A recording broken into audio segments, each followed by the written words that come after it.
এটা খুবই ক্লাসিক একটা এক্সপেরিমেন্ট, তুমি এটা ধরতে পারো তোমার হাতে। সেটা হচ্ছে আমরা যদি একটু দূরে দাঁড়াই এরকম করে, দাঁড়িয়ে যদি সুতাটাকে টান টান করে রাখি, তুমি এটাকে কানে ধরতে পারো। কানে ধরলে আমি এখানে যদি কথা বলি, একদম মনে হচ্ছে ফোনে, একদম মনে হচ্ছে যে আমি তোমার কানের কাছ থেকে কথা বলছি, তাই না? টেলিফোনের মতো। ইভেন তুমি কানে ধরো, আমি আরেকটা জিনিস দেখাই, তুমি কানে ধরে রাখো।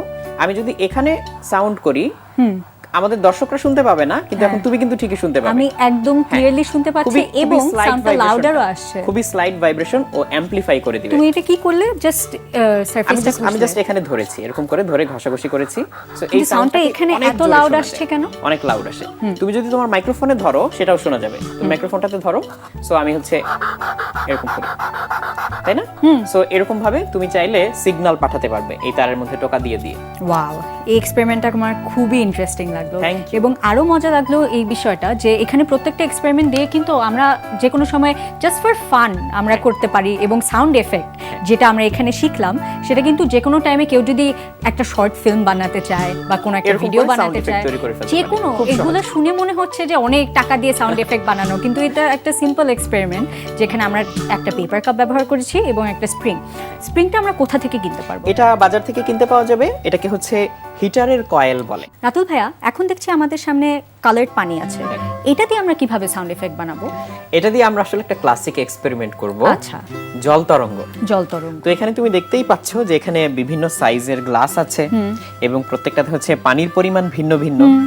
এই কারণে আমি যদি এদেরকে একটা চামচ দিয়ে পানি দেই তাহলে দেখো কিরকম সাউন্ড হয়। আচ্ছা,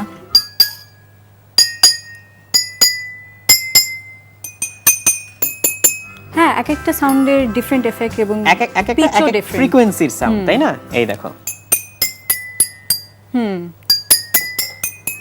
একদম ডিফারেন্ট। সো চাইলে এটা দিয়ে মিউজিকও বাজানো যাবে। আমি একটু ট্রাই করে দেখি। হ্যাঁ,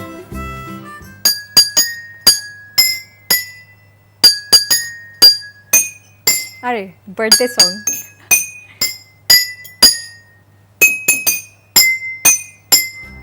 রাতুল ভাই, তোমার তো দেখি মিউজিক্যাল ট্যালেন্টও আছে।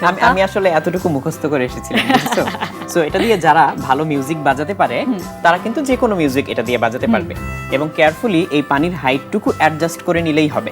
তুমি যদি পানির হাইট বাড়াও তাহলে একরকম ফ্রিকোয়েন্সি, আর যদি পানির হাইট কমাও আরেক রকম ফ্রিকোয়েন্সি। তাহলে পানি কতটুকু আছে ওইটা ডিটারমাইন করছে যে আমরা সাউন্ড এফেক্টটা কি রকম পাচ্ছি। তার মানে কি এটা তীক্ষ্ণ শব্দ হচ্ছে নাকি তার চেয়ে একটু ভারী শব্দ হচ্ছে, সেটা এটা দিয়ে বোঝা যায়।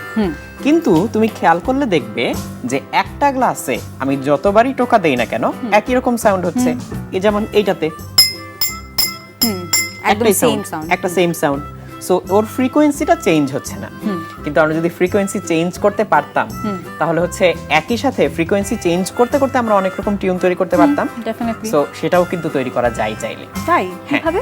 সেটা আমরা এই গ্লাস দিয়ে করতে পারবো না, কারণ গ্লাসে তো একটা নির্দিষ্ট পরিমাণ পানি। সেটা তৈরি করার জন্য এই দেখো আমি এখানে একটা জিনিস নিয়ে এসেছি, একটা বেলুনের মধ্যে পানি এবং পাইপ।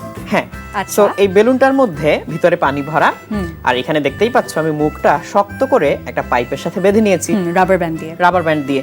সো আমি যদি বেলুনটাতে চাপ দেই তাহলে দেখো পানি উপরে উঠে যাচ্ছে। এইবার দেখো এটাতে কেমন সাউন্ড হয়। ওকে,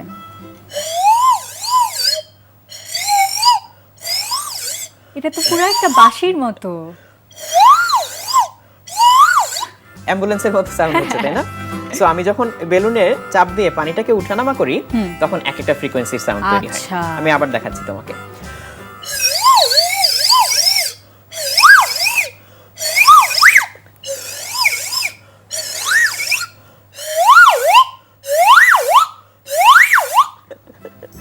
সো দেখতেই পাচ্ছ যে অনেক জোরে সাউন্ড হয়। পানি দিয়ে একটা ইনস্ট্রুমেন্ট বানিয়ে ফেলতে পারি এবং কত জোরে সাউন্ড হয় খেয়াল করেছো? সো তুমি এখানে যত জোরে ফু দিবে তত জোরে সাউন্ড হবে, আর এখানে তুমি নিচ থেকে চেপে পানিটাকে যত উপরে তুলবে তত তীক্ষ্ণ শব্দ হবে, আর যত নিচে নামতে থাকবে তত ভারী শব্দ হবে। সো আমরা বেলুনের ওয়াটার লেভেলটা মেইনটেইন করছি এখানে চাপ দিয়ে। এখানে চাপ দিলে পানিটা উপরে উঠে যায়। তো কেউ যদি প্র্যাকটিস করে তারা কিন্তু এটাকে নিয়ে একটা প্রপার ইনস্ট্রুমেন্ট বানাতে, যদি কেউ ভালোমতো প্র্যাকটিস করে এবং টিউনগুলো তৈরি করতে পারে তাহলে এটা দিয়ে একটা মিউজিক বাজিয়ে ফেলতে পারবে। কিন্তু এটা খুবই ইন্টারেস্টিং লাগলো। তো রাতুল ভাইয়া, আজকে কিন্তু আমরা শিখলাম যে সাউন্ড তৈরি হয় ভাইব্রেশন দিয়ে। তার সাথে সাথে আমরা আরো কি কি শিখলাম প্রিন্সিপালি? আচ্ছা, আমরা মূলত শিখলাম যে ভাইব্রেশনের কারণে সাউন্ড তৈরি হচ্ছে, সেই ভাইব্রেশনটা আমাদের কানে আসে কিভাবে? আসে হচ্ছে বাতাসের মাধ্যমে। যদি বাতাসটা না থাকতো তাহলে কিন্তু এই সাউন্ডগুলোর কোনোটাই আমরা কিন্তু শুনতে পেতাম না। সো ভ্যাকুয়ামে আমরা কোনো সাউন্ড শুনতে পাবো না। ভ্যাকুয়ামে আমরা কোনো সাউন্ড শুনতে পাবো না। আচ্ছা। সো আমরা পরবর্তী কোনো একটা এপিসোডে এটাও একটা এক্সপেরিমেন্ট করে দেখানোর চেষ্টা করব যে ভ্যাকুয়ামে সাউন্ড শোনা যায় না। তবে আজকে আমরা যেটা দেখলাম যে আমরা বিভিন্ন ফ্রিকোয়েন্সি তৈরি করতে পারলে বিভিন্ন তীক্ষ্ণতার সাউন্ড তৈরি করতে পারি। যেমন আমার সামনে যে গ্লাসগুলো, এক একটাতে টোকা দিলে এক একটা তীক্ষ্ণতার সাউন্ড তৈরি হয়। আমরা বেলুন দিয়ে যখন এক্সপেরিমেন্ট করেছি তখন ওই হেগস নাটটা ছোট নাকি বড় তার উপরে ভিত্তি করে আমরা ভিন্ন ভিন্ন ফ্রিকোয়েন্সি তৈরি করতে পারি। আবার লাস্টে যেমন এটা দেখলাম, এটা দিয়ে আমরা পানির উচ্চতা পরিবর্তন করে আসলে যেটা করি যে উপরে যে বাতাসটুকু, এই বাতাসটুকুকে আমরা ছোট কিংবা বড় এরকম একটা জায়গা দিচ্ছি। সো এই জায়গাটুকুর কারণে হচ্ছে ফ্রিকোয়েন্সিটা চেঞ্জ হয়। তাহলে ওই এক্সপেরিমেন্টটাতে বাতাস এবং পানি দুইটারই রিলেশন আছে। যতটুকু বাতাস উপরে থাকবে তার উপরে ফ্রিকোয়েন্সিটা ডিপেন্ড করবে। আমরা তার পাশাপাশি কিন্তু এটাও শিখলাম যে সাউন্ড দিয়ে কিভাবে আমরা কমিউনিকেট বা কথা বলতে পারি। পেপার কাপের এক্সপেরিমেন্ট দিয়ে। সো এই যে এক একটা মানুষের ভয়েস যে আমাদের কাছে এক এক রকম লাগে, আমরা যে একটা মানুষের কণ্ঠ শুনে বুঝে ফেলতে পারি যে কে কথা বলছে, তার কারণ হচ্ছে এক একটা মানুষের ভয়েসে কিছু নির্দিষ্ট ফ্রিকোয়েন্সি বেশি বেশি থাকে বা ডমিনেন্ট ফ্রিকোয়েন্সি থাকে। তো সেটা শুনে আমরা বুঝে ফেলি যে কে কথা বলছে। তার সাথে আরো কিছু ব্যাপার থাকে, বাট এই যে কোনো কোনো মানুষের ভয়েস অনেক মোটা, তার কারণ হচ্ছে ফ্রিকোয়েন্সিটা একটু কম। কোনো কোনো মানুষের ভয়েস অনেক চিকন বা তীক্ষ্ণ সাউন্ড তৈরি করতে পারে তারা গলা দিয়ে, সো ফ্রিকোয়েন্সিটা অনেক হাই।